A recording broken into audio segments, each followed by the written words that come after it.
विश्वास से भगवान प्राप्त होते हैं, विज्ञान से भगवान नहीं मिलते। विज्ञान से वस्तु पदार्थ मिलता है और विश्वास से भगवान मिलते हैं। है प्रकट हो गए। हो दिल में तू श्याम नाम की जरा ज्योति जला के दे।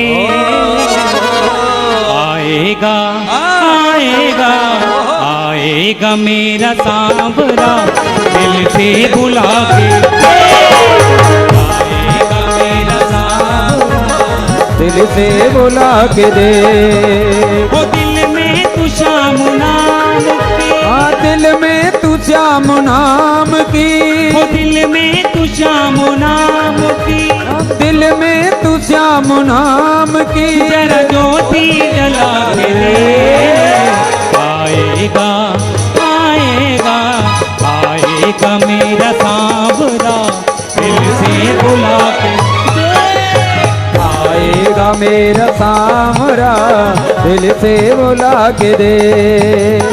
आएगा मेरा सांवरा दिल से बुला के दे। आएगा मेरा सांवरा दिल से बुला के दे। बोल सतगुरुदेव भगवान की जय हो।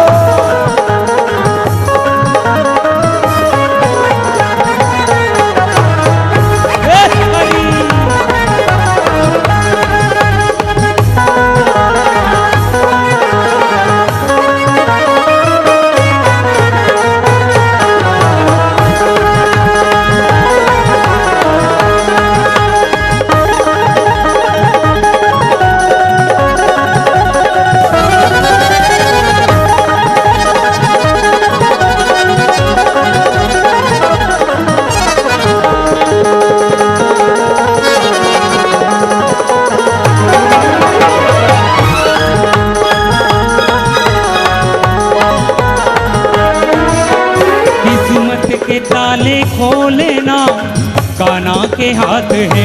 रे भगता काना के हाथ है। रे भगता काना के हाथ है।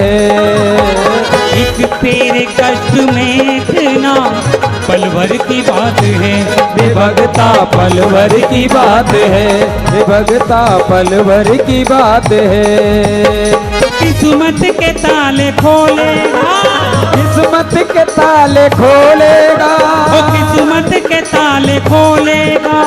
किस्मत के ताले खोलेगा। वो जरा ताली बजा के दे।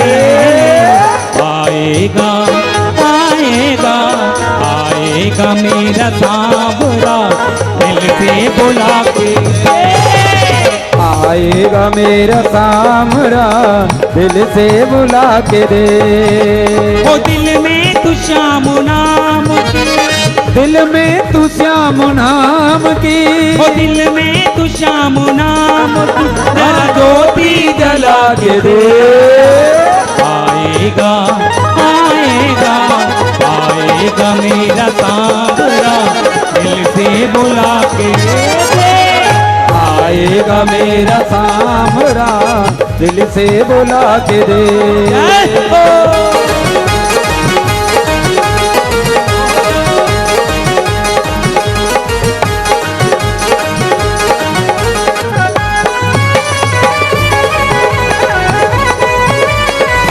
बोल सतगुरुदेव भगवान की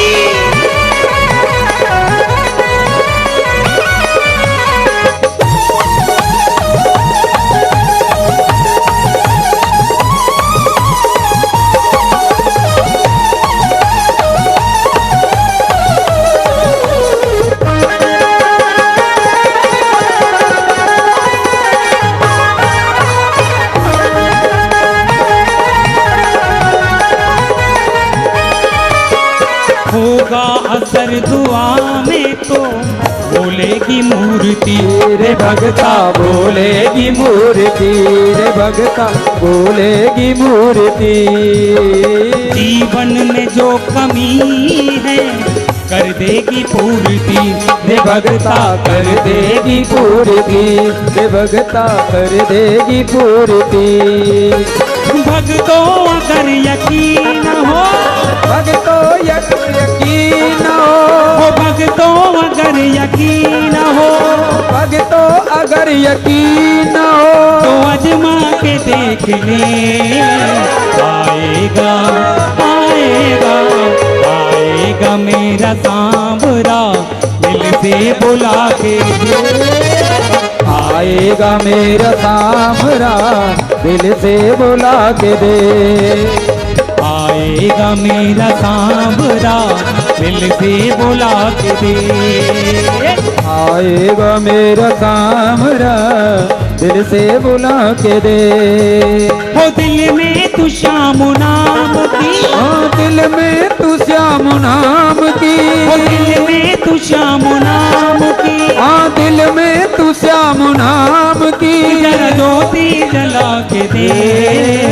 आएगा आएगा आएगा मेरा सांवरा, दिल से बुला के दे। आएगा मेरा सांवरा, दिल से बुला के दे। आएगा मेरा सांवरा, तू दिल से बुला के दे।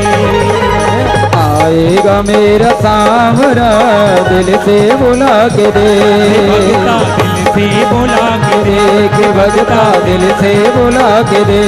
भगता दिल से बुला के दे। सांवरा सांवरा सांवरा सांवरा सांवरा सांवरा। बोलिए श्री सच्चिदानंद भगवान भगवान की जय हो। श्री मधुबन श्री वृंदावन धाम की जय हो। हे ध्रुव बैठ गए मधुबन में, हरि लो लग गई हरि भजन में। तेरी ध्रुव बैठ गए मधुबन में।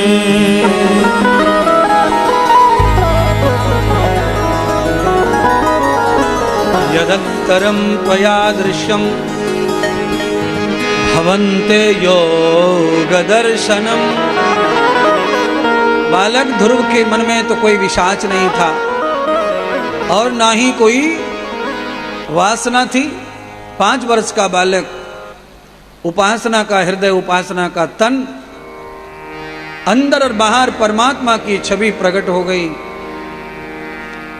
जैसे ही बालक ने देखा कि जो अंदर था वही बाहर है, तो भगवान समझ गए इस बालक को क्या चाहिए। तो कैसे करुणा दया से भरे हुए भगवान हैं, कैसे इच्छा पूरी करते भगत की बिन मांगे। वो जानते थे ये बालक क्यों आया है जंगल में। बालक को भगवान ने उठा लिया गोद में, और गोद में उठाकर बालक से कहा, हे पुत्र, जिस पिता को तुम खोजने आए हो वही मैं पिता हूं। मेरा नाम ही नारायण है, मेरा नाम ही हरि है और मेरा नाम ही गोविंद है। भगवान अपना धर्म और अपना नियम निभा रहे हैं। भगवान ने बालक से कहा कि वर मांग लो, क्योंकि तुमने मुझे भक्ति से प्रसन्न किया है, और जो भी भक्त मुझे प्रसन्न करता है मैं उसे वर्ण जरूर देता हूं। तो वर मांगो। और ये बालक तो वर का भूखा नहीं था, क्योंकि इसको तो तृष्णा थी ही नहीं। तो बालक ने कहा था कि माँ ने जो मांगा था वो मिल गया, मुझे तो कुछ चाहिए नहीं था और न मुझे चाहिए। बालक ने फिर कहा कि माँ ने जो मांगा वो मिल गया। मेरे जीवन में पिता की कमी थी और वो पिता मुझे मिल गया, इसलिए हे पिताश्री अब मुझे कुछ नहीं चाहिए। भगवान ने कहा, नहीं, कुछ तो लेना पड़ेगा, कुछ तो लेना पड़ेगा, कुछ तो लेना पड़ेगा। बालक ने कहा कि मुझे आपकी प्राप्ति हो गई है, अब कुछ नहीं चाहिए। क्यों? मैं कोई वस्तु मांगू, पदार्थ मांगू, घर मकान महल मांगू, राजगद्दी मांगू, बल यश मांगू, ये सब धरती पर ही रह जाएगा, नष्ट हो जाएगा। इसलिए जो मुझे मिल गया है ये अमृत है, ये कभी मृत नहीं होता। इसलिए मुझे तो सिर्फ आप ही चाहिए थे, आप मिल गए। तो भगवान कहने लगे ये बालक तो सच्चा भक्त है, ये कुछ नहीं लेगा, तो क्यों न इसको अलग तरीके से कुछ दिया जाए। तो भगवान ने कहा कि जिस घर का पुत्र भगवान को पा लेता है अपने भजन से, उस घर की 7 पीढ़ियों का नरक खत्म कर देता हूँ। इसलिए हे बालक, इस समय तेरा पिता नरक में पड़ा हुआ है, उसका उद्धार कर दे तू। तो कहा कैसे? तो कहा मुझे अपने घर ले चल, और जब तक तेरा पिता तेरा दर्शन नहीं करेगा उसके प्राण नहीं निकलेंगे। ध्रुव के जो पिता थे उनको पैरालाइज हो गया था, बीमार हो गए थे, शरीर उनका जो है खत्म हो गया था, सांसें चल रही थी। कभी कभी पैरालाइज का अटैक इतना खराब होता है कि आदमी जीवन में फिर दोबारा कभी संभर नहीं पाता है। और ये होता तभी है जब आदमी का ज्यादा पाप इकट्ठा हो जाए।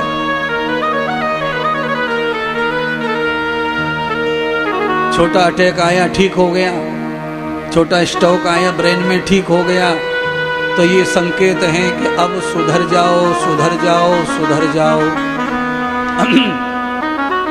और मैं तो यही कहता हूं कि एक बार भी पैरालाइज आ जाए तो आदमी को पूरा का पूरा सुधर जाना चाहिए, गलती नहीं करनी चाहिए। और पैरालाइज का अटैक जिसको आ गया हो उसे 20% ही खाना खाना चाहिए, बाकी सब दान कर देना चाहिए, चिड़िया को, पक्षी को, गाय को। एक बार जो खाने पीने और गलती और पापों का दंड भोग लिया, जैसे तैसे अंग ठीक हुआ है, दोबारा ये घटना ना घटे तो अपने शरीर को कम आहार दे करके भजन ज्यादा प्रदान करो, और तुम्हारे हिस्से का चिड़िया को दो, चींटी को दो, पक्षी को दो, गाय को दो, तो अंदर से और बाहर से सर्वत्र तुम्हारा पाप नष्ट हो जाएगा, दोबारा तुम्हारे अंग खराब नहीं होने चाहिए। आप समझ लेना, आपके जीवन में कोई पाप आपका चला आ रहा है, चला आ रहा है, चला आ रहा है, चला आ रहा है, और उसको नष्ट होने का कभी कोई टाइम ही नहीं आया। आप इतना अच्छा कर रहे हैं, अच्छा कर रहे हैं, अच्छा कर रहे हैं, अच्छा कर रहे हैं कि आपका पिछला कोई पाप है पर वो भोगने में नहीं आया। तो वो पाप कब नष्ट हो जाता है? जब आपके सुंदर शरीर में कोई दाग बन जाए तो समझ लेना आपका पिछला कोई पाप था वो भी समाप्त हो गया। शरीर में दाग भी पाप से ही बनता है, क्योंकि आप पाप को खत्म होने का कोई अवसर नहीं दे रहे। आप इतना अच्छा जीवन जीते हैं, आप इतना अच्छा पुण्य और करते हैं और करते हैं, तो आपके जीवन में कोई पाप चले आते हैं, वो कब नष्ट होंगे? तो फिर वो आपके शरीर से शरीर को फाड़ के निकलते हैं, कहीं यहाँ से निकलेगा, कोई वहाँ से निकलेगा, कोई फोड़ा बन जाएगा, कोई फुंसी बन जाएगा। तो फोड़ा फुंसी ठीक भी हो जाते हैं और दाग भी ठीक हो जाते हैं, पर कभी कभी दाग नहीं जाता है तो समझ लेना ये किसी पाप का ही फल प्राप्त हो गया और अच्छा हो गया। शरीर में देखने में अच्छा नहीं लगता दाग, पर कम से कम आत्मा फ्रेश हो गई। ये शरीर यहीं रह जाएगा, जल जाएगा, जला देंगे, आत्मा तो जाएगा परमात्मा के ढिंग। इसीलिए सद्गुरु भगवान श्री सुखदेव राजा परीक्षित को कहने लगे, राजन, आत्म दर्शनम प्रियाम ता भद्रम कर्ण रुद्रयो। हे पुत्र, अब तुम मेरे पुत्र हो तो पिता की आज्ञा का पालन करो, चलो मेरे साथ। तो ध्रुव को लेकर के भगवान नारायण ध्रुव के घर आ गए, सुनीति से मिले और बाद में सुनीति के पति उतानपाद से मिले। उतानपाद बिस्तर में सड़ गया था, और ये सड़ कैसे गया? ये अपराध कौन सा दंड भोग रहा है? तो कहा गया है कि वो जिस सुनीति ने अपने पति का वंश चलाने के लिए अपने ही हाथों से अपनी बहन का विवाह करवा दिया कि मेरे पति का वंश चलना चाहिए, तो उसी बहन ने अपनी बड़ी बहन का घर उजाड़ दिया, जीवन उजाड़ दिया, पति का संबंध खत्म कर दिया, दासी बना दिया। और बाद में उस पत्नी ने प्रेशर बनाकर ध्रुव को भी घर से बाहर निकलवा दिया, तो उसका दंड है ही। अन्याय तो कहीं भी होगा, उसका दंड कभी न कभी जरूर प्राप्त होगा।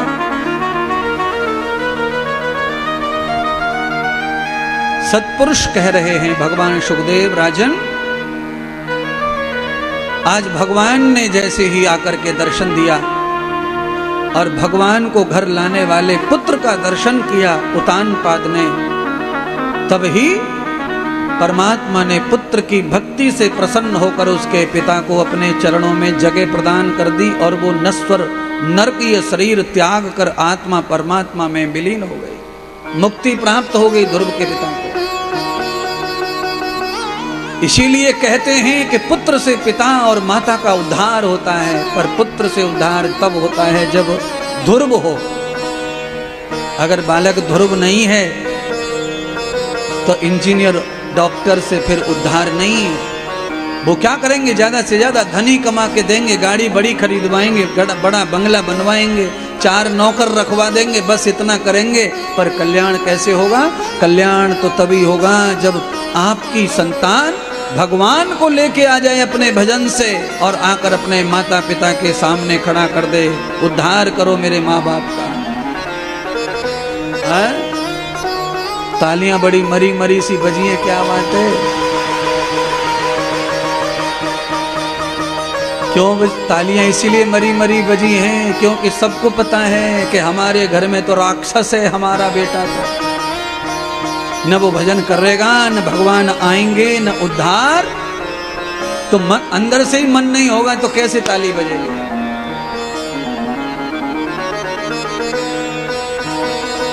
लाख 10 लाख कमाने से उद्धार नहीं है। ये तो बहुत लोगों पे रखे हुए भी हैं, लाख 10 लाख करोड़ रखें, पर क्या ठीक हो रहा है? वो रखें तो रखें, उससे ठीक क्या हो रहा है? पैसे अपनी जगह रखे हैं, दवा अपनी जगह चल रही है, तकलीफ अपनी जगह चल रही है, कुछ ठीक नहीं हो रहा है, होता भी नहीं है ठीक। ठीक तब ही होता है जब आप स्वयं अपने आप को ठीक करने का सोचेंगे, तब ठीक होगा। धन अपनी जगह काम करेगा, कर्म अपनी जगह काम करेगा, ये सिस्टम है। आप इंजन निकाल लो कार में से इंजन निकाल लो और इंजन निकाल के रख दो दुकान में और उसमें दे डीजल, दे पेट्रोल, दे सीएनजी। अब आप एक नहीं 5-5 टंकी भरवा लो पेट्रोल से कार, पर कार एक कदम भी आगे बढ़ने वाली नहीं है। अच्छा, अब आप इंजन रख दो कार में, पेट्रोल मत डालो, टंकी खोल के ही धर दो। अब आप इंजन कितना भी पावर का डाल लो, एक कदम आगे चलने वाली नहीं है।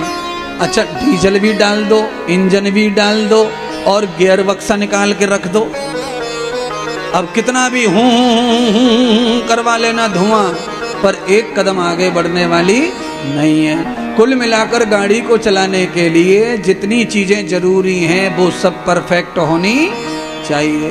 तो घर संसार उद्धार करने के लिए जो सामग्री अनिवार्य है वो औलाद भी है, धन भी है, तुम्हारा कर्म भी है, तुम्हारा भजन भी है, तुम्हारा दान भी है। ये सब परफेक्ट है तो जाकर के तुम्हारी जीवन गाड़ी चलेगी, नहीं तो नहीं चलेगी, रुकेगी, फंसेगी, टूटेगी, बिगड़ेगी।